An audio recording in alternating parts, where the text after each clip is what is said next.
So the matriarch, she's always with the map to lead them to different places, and they have a very big memory, like I told you before. Even Hello everyone watching Big Nine Wonders. I welcome you to this second episode of Kazinga Channel in Queen Elizabeth National Park.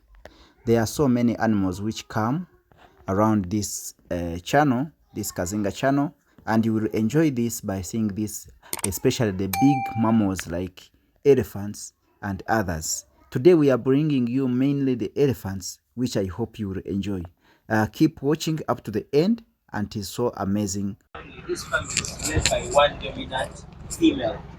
The oldest matriarch within the group is the leader, and everyone will have to follow and obey the matriarch within this particular family. So the matriarch, she's always with the map to lead them to different places, and they have a very big memory, like I told you before. Even sometimes we believe that these African elephants in the Queen Elizabeth National Park or protected area, some of them migrated from the Virunga National Park from Congo. Congo, yeah. Yes, just because of instabilities in the eastern part of Congo. That's our western part of Uganda.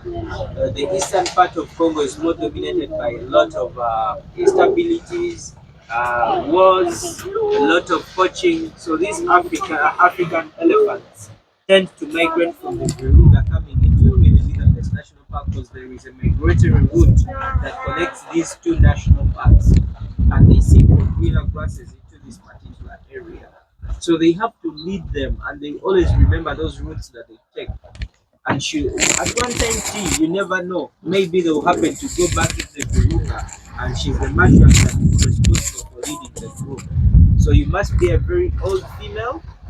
It doesn't matter the size of the animal, like hippos, the strong one is the leader. But that's exceptional out of the African elephants. It's always about experience and maturity. Yeah, because you must be knowing all these routes to lead the group, that you shouldn't lead them to a wrong destination. So that's why you will never see them fighting for dominance. No, African elephants don't fight for dominance. It's a systematic a hierarchy. Like everyone knows, after this I'm the second, after this I'm the one following. Alors, chez les éléphants, c'est pas un mâle dominant, c'est une femelle. C'est une matriarche qui s'occupe du groupe et qui est la carte en tête des chemins qui vont les deux qui connaissent la parcourir. Alors, il y a une. C'est la Elisabeth et il y a un Congo.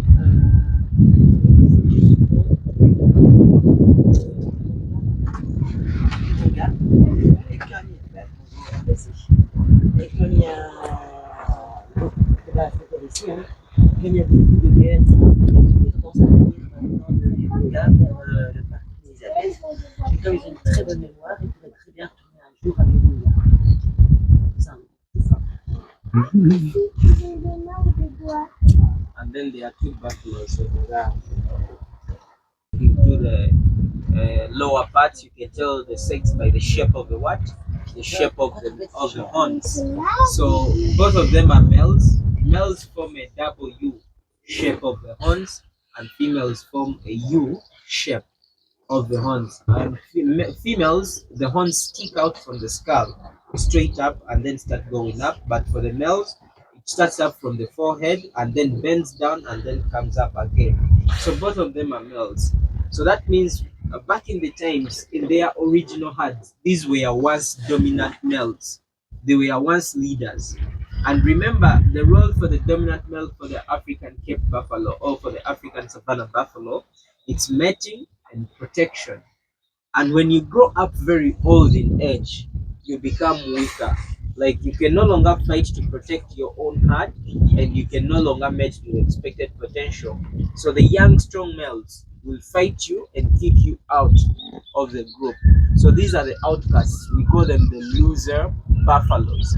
These are the loser males that have been kicked out of the group, and right now they're just waiting for their right time to die.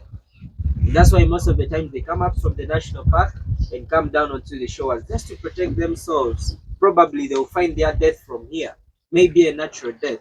and protecting themselves from the predators like lions. Les pattes pas pour savoir qui est dominant. Comme chez le buffle, ils se battent, ils se mettent le perdant, ils dehors tout à l'heure. Chez les éléphants, ils ne vont pas se battre. C'est comme ça. Ils savent qui est, ils savent qui est la plus âgée, quoi que ce soit, qui est sa femme. Ils savent qui est la chef, ils le sentent.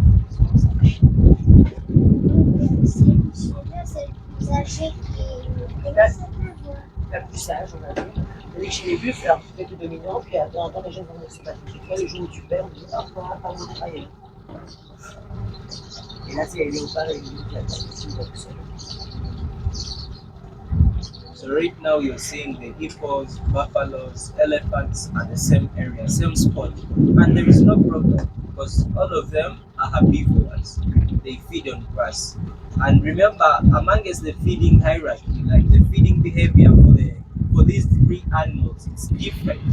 They are all herbivores, but their feeding habits are different. How? Because amongst herbivores, we have two types. We have the grazers and browsers. So browsers are the animals that feed from the top, and then grazers are the animals that typically feed from the bottom. So the elephant and the hippopotamus with the buffalo, they can feed within the same field, but without competition. You get me? Because the elephant will typically feed from the top, it will browse, and the hippopotamus will typically graze from the bottom. So they will feed in the same field, but no competition, but both of them feed on grass.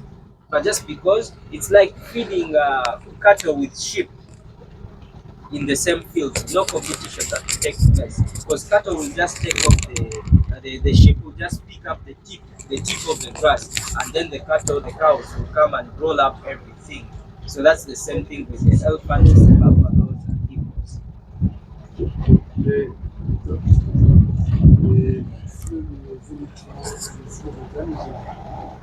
Sans problème de ce moment-là. Ils mangent tous les trois des herbivores, mais ils ne mangent pas la même sorte de plante. C'est dilateur, tous les trois, il n'y a pas de problème avec ça. Il y a trois endroits sans problème.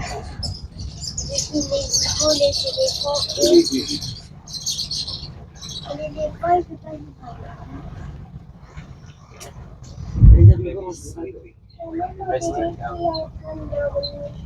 Et t'as entendu de chaque fois qu'on se avec ça dessus.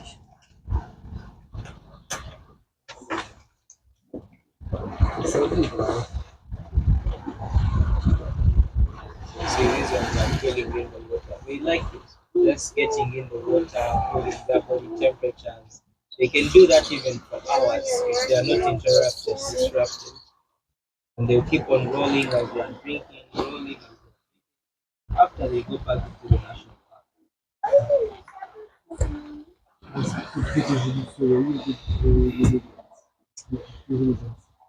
And by the way, elephants are very perfect swimmers. For them, it's possible that they can cross if they need to, because they have that high ability of buoyancy.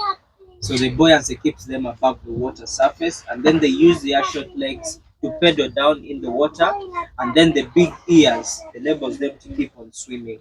And then they will snorkel because they have an elongated nose. Remember, the trunk is the nose for the African elephant, so they will keep it above the water surface, which will enable them keep on swimming as they are breathing at the same time. So they don't need to hold their breath because they have a long nose which they will keep above the water surface.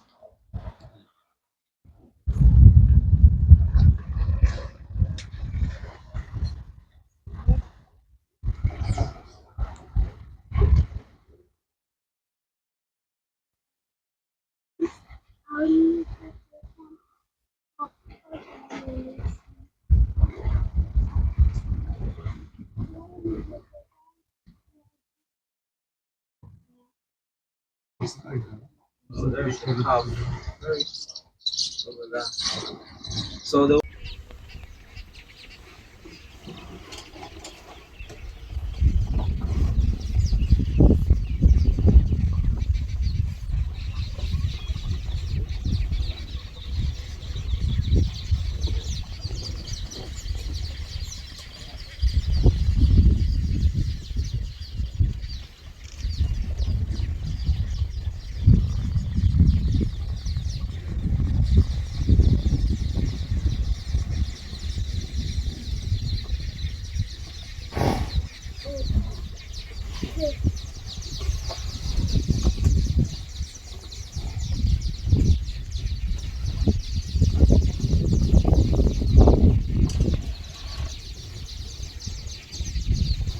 those are dusting. Putting dust on top of their body. Just like the ones that get into the mud. So that dust also helps them to kill the parasites on top of their body, healing the wounds.